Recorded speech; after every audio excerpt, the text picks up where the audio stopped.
Hello, and welcome to Jedediah's Corner. My name is Jedediah, and I'm your host. Yesterday, Aaron Bushnell killed himself outside the Israeli embassy, utilizing self-immolation, which is dousing yourself in gasoline and lighting yourself on fire. This is a very shocking thing, and it's intended to be shocking. This form of protest has been utilized in the past,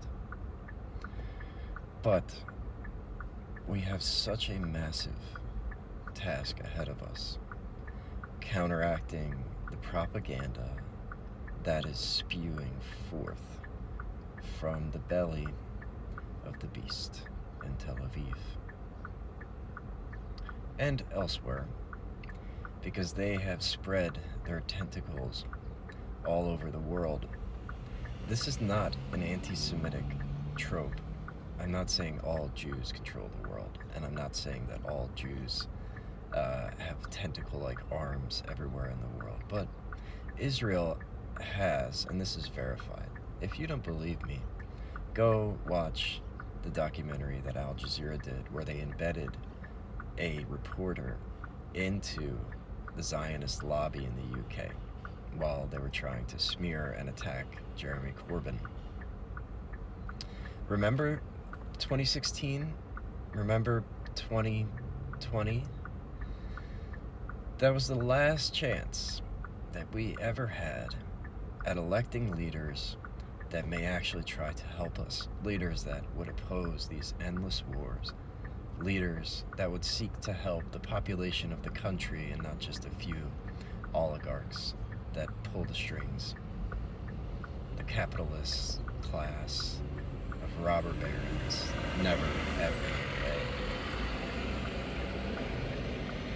Aaron Bushnell clearly stated his intentions when he acted in protest of what he calls a genocide, what the International Criminal Court, the International Court of Justice says is potentially a genocide in the preliminary hearing. That wasn't the end of it. It will take years to prosecute Israel for their crimes. They have ignored all of the provisional measures, and the United States faithfully backs them up, so they can have more time to do what? Since October 7th, on average, 200 innocent civilians are killed by Israel every single day. Now, Hamas, elected in 2006, was the government and is still the government in Gaza and the West Bank. That means that they control all the municipal services, trash collection, clearing rubble, operating universities, operating clinics and hospitals, sending food to hungry people, policing neighborhoods. These are all the duties of a government, anywhere. And it just so happens that Hamas was elected in 2006. They were elected because there were many attempts to peacefully protest the brutal occupation of Palestine, the constant atomization of their lands by settlers who have made it almost impossible to have a two-state solution. In 1967, the Palestinians accepted a loss of territory, a massive loss of territory. But Israel was not satisfied with that. They continued to settle more land, occupying territory illegally and building settlements intended to be permanent, which is a crime in international law. When October 7th happened, this was a response to being slaughtered while trying to peacefully protest for decades against something that is incredibly unjust. Watch the documentary, The Settlers, and just watch the actual video footage of these religious zealots who Israel allowed to steal more Palestinian land. Judea and Samaria are a myth. They are a myth. Look into it. There is no proof that there was a gigantic kingdom ruled by the Jews in that area of the world. There are some archaeological pieces of temples or buildings. There's one stone that has the name David on it.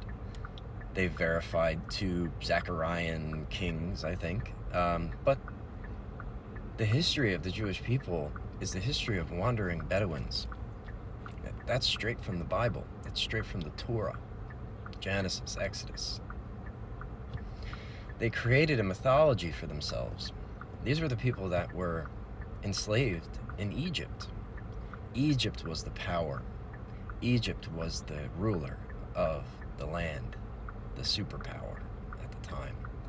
And Israel created lots of stories that contain magical happenings. And in all of these stories, the Egyptians are evil and the Israelis are good, even while they're killing babies and children, slaughtering Amalek, which is what the government in Israel told the IDF soldiers. They said, we will remove all restraints. We are issuing the Hannibal Directive. Fire on anything that moves.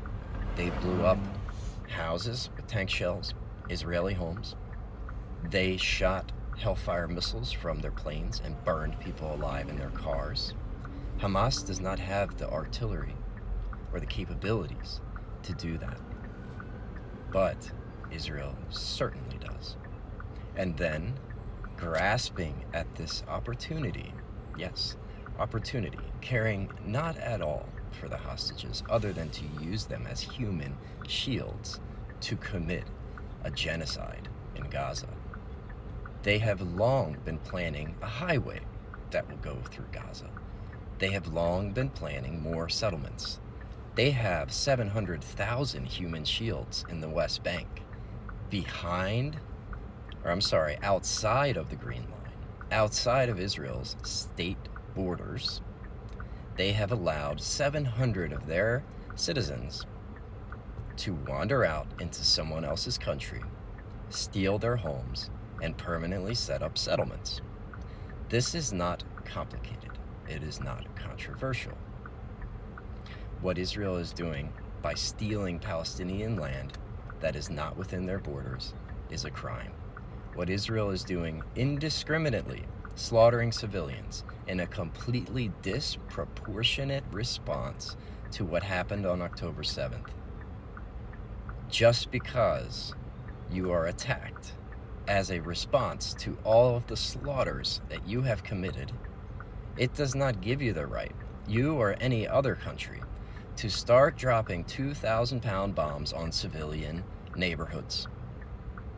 Your pictures of empty tunnels don't mean anything. Your pictures of servers and boxes that hook up solar equipment don't mean anything. Your lies about rape and beheading have been debunked. Your witnesses are not credible. Your witnesses changed their stories. And your prime example of rape on October 7th, her family came out aggressively saying that the New York Times manipulated them, saying that Jeffrey Gettleman manipulated them because they were texting their daughter and she was not being raped. They lie and lie and lie. The big lie created by Hitler. Now, ironically, the same people who were persecuted by him are using his tactics to persecute another people. That's why Aaron Bushnell lit himself on fire. This is what the leaders of our world have deemed normal.